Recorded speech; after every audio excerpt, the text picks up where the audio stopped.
So in today's video, we're going to look at all the awkward little shots we get in snooker. So we've got shots where you might be bridging over, we've got a cue off the cushion, we've got balls that are close to the pockets. So in this video, we're going to look at how to overcome some of those awkward shots and the best ways to play them.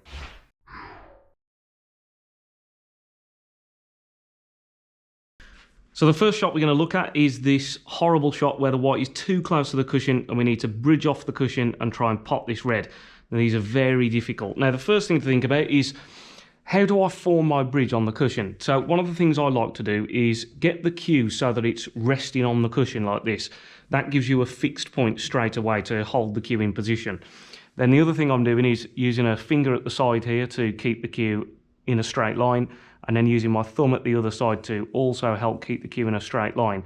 That then means now I've got these three fixed points, the cushion, my finger and my thumb, all helping to keep the cue in a straight line. Some people I see sometimes will bridge like that with a finger over the top. I don't like it that much because I feel like this finger gets in the way of me sighting the middle of the cue ball. So I prefer to do it like this and I can see exactly where my tip is at the white. Now the other thing to bear in mind here is you've got to try and do everything right on the shot. So it's a difficult shot. So instead of getting down, and you'll see players that just rush the shot because they want the shot over with because it's not very nice, we have to try and go the other way and do everything correctly. So let's have a look. Let's set the shot up. So we'll set it up like that. Now let's do everything right. I've got to, from this position, look at the red to make sure I'm in line with everything. I can tell the white is here, but I'm looking at the red to line everything up. Then I do my walk in. Now, I'm going to try and make sure I do everything right. Now, make sure that I'm in the centre of the white. Keep very, very still. Do enough checks until I'm happy. And then when you're ready, nice and smoothly, play the shot. And hopefully, the ball is going to go in. But that's what you have to do on those shots. You've got to go the other way. You've got to try and do everything right so that you make sure that you give yourself the best chance of potting that ball. How often do you find yourself with this kind of shot where we've got a red that's over the pocket, but how do we control the white to get to a colour here?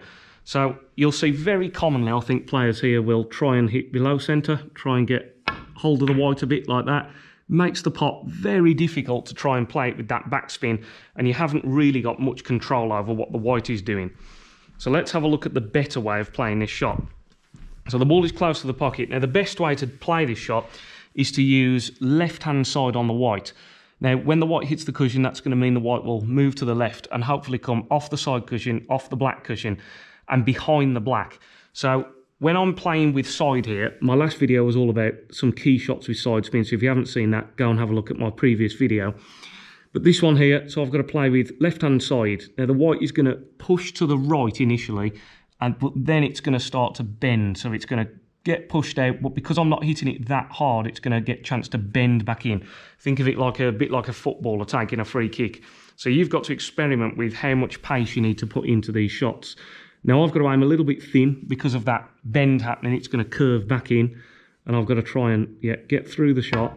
So let that left-hand side do what it does, and then it flicks off these cushions, and you see that way I've nicely controlled the white round off those three cushions, back out for a nice shot on the black. So when you've got those balls close to the pocket, think about using that running side, help the white round the table. When you're having to bridge over, this is also very common and it's a very awkward shot again. So let's have a look at some of the things that I'm doing to make sure I get these. Now, I think it's very common that a player would very quickly get down and just rush the shot because we don't like it. But actually, there's some more important checks to be done here. When we've got the cue elevated like this, it's so easy to cause a bit of swerve on the cue ball and then we won't get the shot. So let's have a look at my bridge. So I'm going to form my bridge like this. So I've kind of got 4 fingers on the table and I'm trying to get it as stable as I possibly can. Hopefully you can see there. And then I'm using my thumb almost like it would be in the normal bridge position. And I've got it formed there so that I can get the cue and keep it nice and stable. Now the other thing to be aware, to get some extra height, I kind of stand a little bit like this. I don't stand in my normal stance because I want to get the cue elevated up and over the top of those balls. So let's have a look. So I'm going to walk into the shot, get that nice bridge. And now it's really important at this point that I say, right, make sure that everything is lined up correctly. Make sure I'm hitting the middle of the white. And then when you play it, keep very still. So play your shot, keep very still. And that should hopefully help you to play those shots more reliably. So Not your normal stance, get a bit of height, get a stable bridge, keep very still, do some good aiming checks.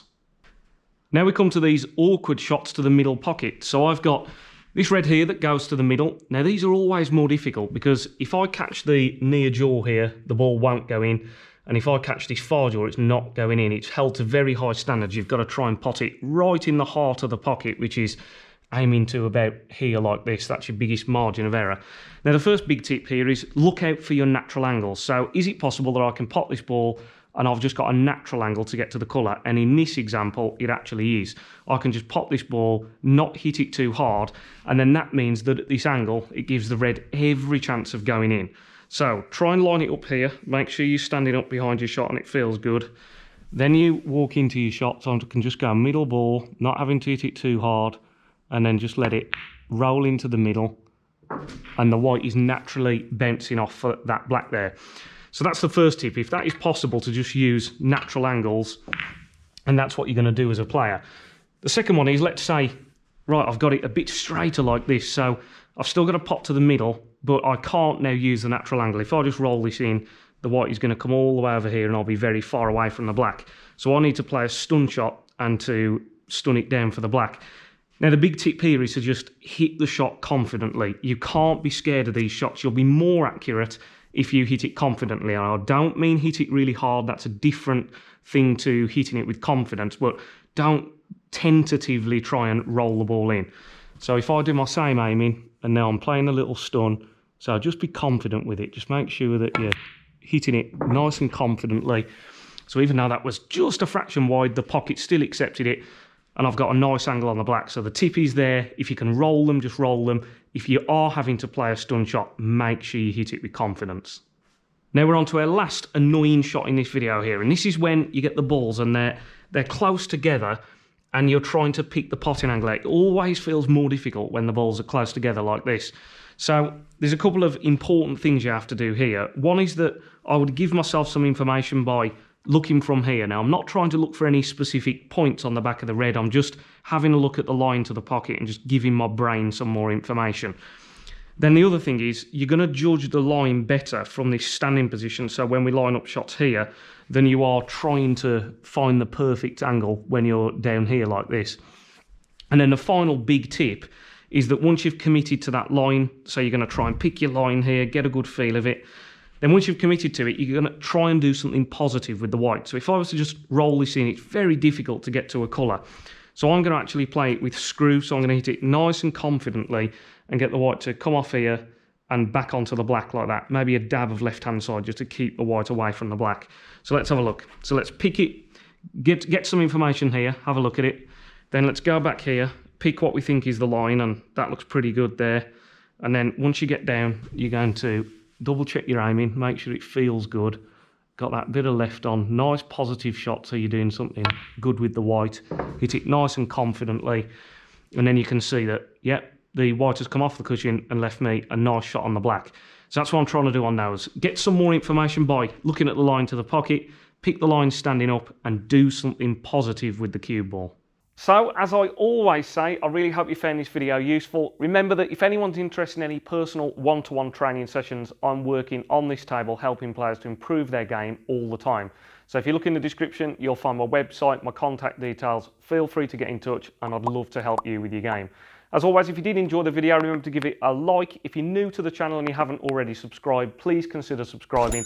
That just really helps me to keep all this content coming. And as always, I'll catch you in the next one. Cheers.